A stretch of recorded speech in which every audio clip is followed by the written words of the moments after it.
Assalamualaikum warahmatullahi wabarakatuh. Seperti biasa kawan-kawan seiman ya, dimanapun berada, mudah-mudahan dalam keadaan sehat, mendapatkan rezeki yang banyak dari Tuhan Allah Subhanahu wa Ta'ala, dan semoga kita semua selalu berada dalam lindungan Allah dan selalu mendapatkan kasih sayang, rahmat, taufik dan hidayah darinya. Sebab kalau seseorang itu tidak mendapatkan kasih sayang dari Allah itu, maka tidak ada satupun kegiatan yang dia lakukan di atas dunia itu akan mendapatkan hasil. Nah, itu ciri-cirinya. Jadi kalau ingin melihat apakah Anda itu termasuk orang yang dikasihi oleh Tuhan itu atau tidak, bisa melakukan introspeksi diri. Apakah usaha yang Anda lakukan itu mendapatkan hasil yang baik atau tidak? Nah, kalau mendapatkan hasil yang baik, berarti Anda termasuk orang yang mendapatkan kasih sayang dari Tuhan. Di meja saya ini ada gudang ilmu. Ini kisah para nabi, gudang ilmu, juz amma dengan tafsirnya, asbabun nuzul, historis turunnya Al-Quran. Dan ini yang paling penting ini. Tuntunan sholat lengkap. Jangan main-main dengan sholat ini. Sholat ini adalah kunci ibadah. Kalau sholat orang itu gagal, rusak, maka semua amal ibadahnya ditolak. Bayangkan saja itu. Sholat adalah tiang agama. Apabila sholat itu rusak, maka semua amal ibadahnya rusak. Itu pentingnya sholat itu. Jadi jangan bangga dulu kalau ada di antara kamu itu yang lulusan sarjana, S4, S3 atau mungkin S5, kalau sholat tidak ngerti, semua amal ibadahmu itu sia-sia. Kalau beragama Islam ya, kalau tidak beragama Islam itu ceritanya lain lagi. Setiap manusia itu memiliki petunjuk sesuai dengan agamanya masing-masing. Nah, berhubung saya beragama Islam, nah petunjuk saya ada di sini. Kisah para nabi, tuntunan sholat, dan Al-Quran Nur Karim yang ada terjemahannya. Dan ini adalah tuntunan hidup saya sebagai orang Islam di atas dunia ini. Nah, ini adalah gudang ilmu. Kalau dibongkar ini, kata Allah, Al-Quran itu kalau dibongkar isinya, dituliskan di atas dunia ini, diambil daratan ini sebagai bukunya, dan kemudian diambil air itu sebagai tintanya, pohon-pohon, urat-urat dan ples akar-akarnya itu sama ranting-rantingnya dijadikan penanya, maka bumi yang luas ini tidak akan mampu menampung isi Al-Quran itu. Jadi bayangkanlah itu. Dan kemudian Allah ganti lagi 7 kali lipat. Dan itu kata Allah belum selesai isi Al-Quran itu dibongkar. Jadi bayangkan saja berapa luasnya isi Al-Quran itu. Padahal kalau dilihat dan diteliti, dituliskan Al-Quran ini di sebuah kampung atau mungkin di sebuah desa, itu mah kalau ayatnya saja ditulis plus terjemahannya, mungkin plus tafsirnya, itu tidak nyampe seluas satu desa. Tapi Allah membayangkan di dalam Al-Quran itu bahwa isi Al-Quran itu tidak akan mampu dunia untuk menampungnya. Begitulah kira-kiranya kebesaran isi Al-Quran itu. Karena Al-Quran itu pedoman orang yang hidup mulai dari zaman Nabi Adam sampai nanti dunia ini dihancurkan. Bayangkan saja itu. Mungkin dunia ini dihancurkan itu 2000 atau 3000 tahun lagi.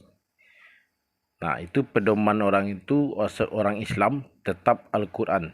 Tidak ada Al-Quran yang kedua, sesi ketiga, sesi keempat, itu enggak ada. Hanya satu Al-Quran saja. Nah, bagi kawan-kawan yang sekarang ini masih muda, tapi tidak pandai membaca Al-Quran, nah saya khawatir nanti Anda tidak bisa mengajarkan kepada istri, kepada anak-anak apalagi. Sebab seorang yang beriman itu Kalau seorang suaminya itu tidak pandai membaca Al-Quran, lebih berbahaya lagi kalau dia mendapatkan istri yang tidak pandai membaca Al-Quran. Nah, kalau suami istri itu tidak pandai membaca Al-Quran, nah, dah bayangkan saja anaknya ntar mau jadi apa? Baca Quran terus anaknya, nggak pernah baca Quran. Dikhawatirkan seperti itu. Nah, dengan banyaknya kawan-kawan saya itu yang tidak pandai membaca Al-Quran, maka saya terinspirasi dan merasa prihatin gitu dengan keadaan yang sekarang ini. Tapi apalah daya, untuk mengaji secara langsung itu bukanlah urusan yang mudah. Makanya saya membuat video ini atau channel ini.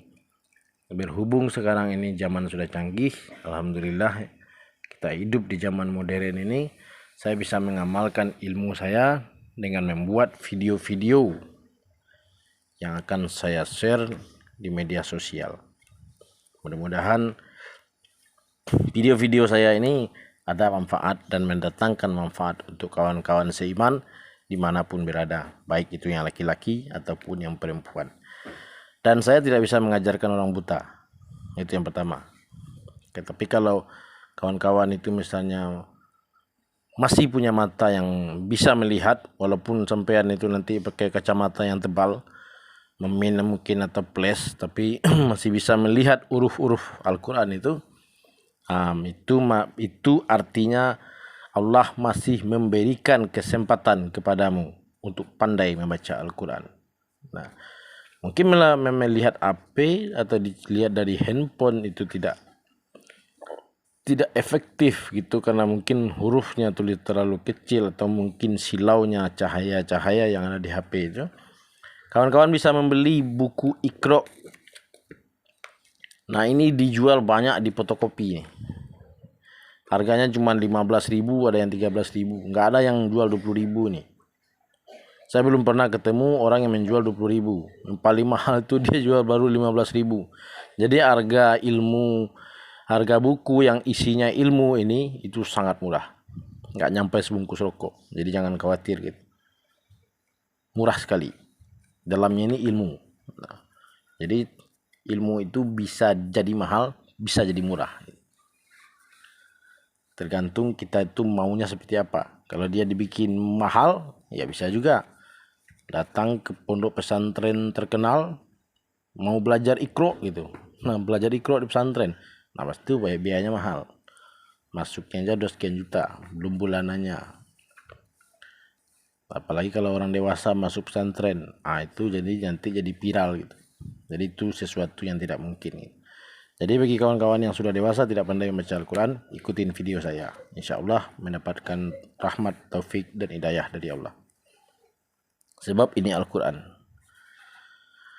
Oke kawan, itulah uraian singkat dari saya. Mudah-mudahan ada manfaatnya. A'udzubillahiminasyaitonirrajim. Bismillahirrahmanirrahim.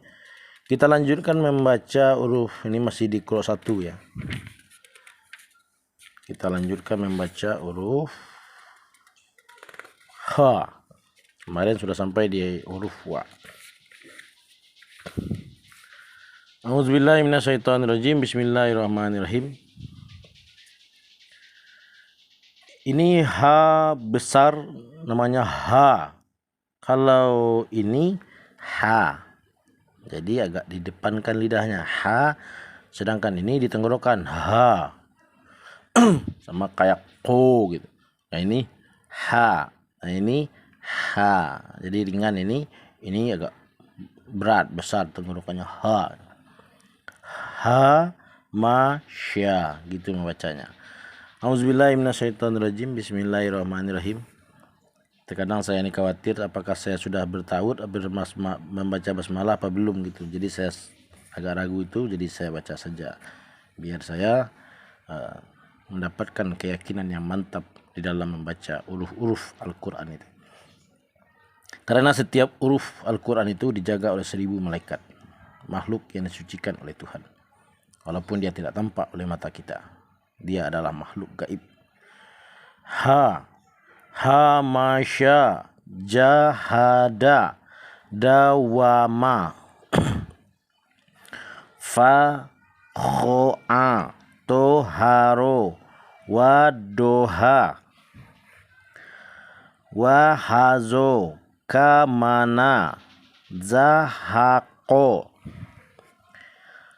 sahala zaghosho. Saya pun kadang-kadang kalau membaca ini suka kagok juga gitu, karena udah lama ndak megang ini.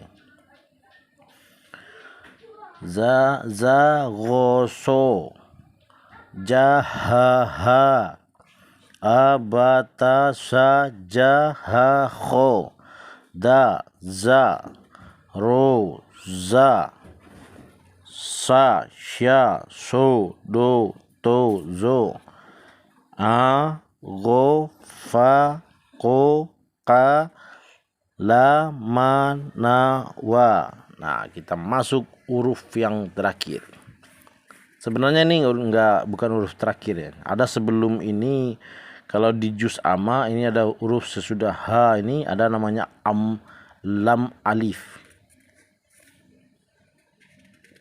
Nah, habis lam alif baru ya gitu. Tapi di sini tidak ada lam alifnya ya. Nanti kita akan cari di halaman berikutnya. Nah, kawan-kawan mungkin yang sudah tahu, mungkin ini menganggap adalah sesuatu yang lucu atau video yang lucu gitu, imut-imut gitu.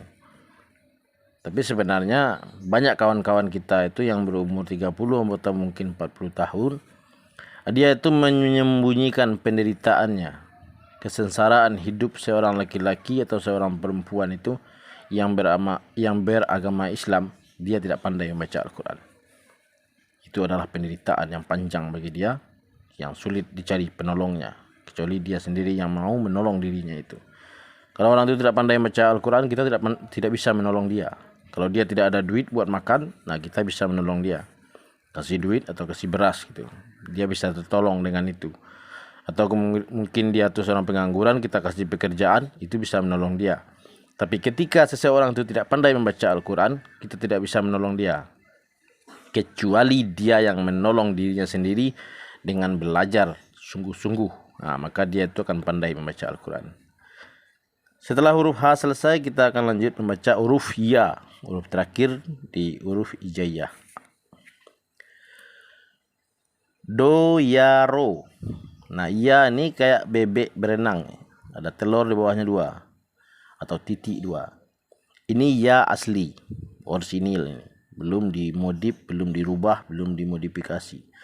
Nanti ya ini akan dirubah sesampai di dalam Al-Quran. Nanti ada yang seperti ini, ada yang lurus saja, ada yang bengkok sedikit, tapi itu tetap huruf ya. Dari mana kita mengambil pedoman itu huruf ya?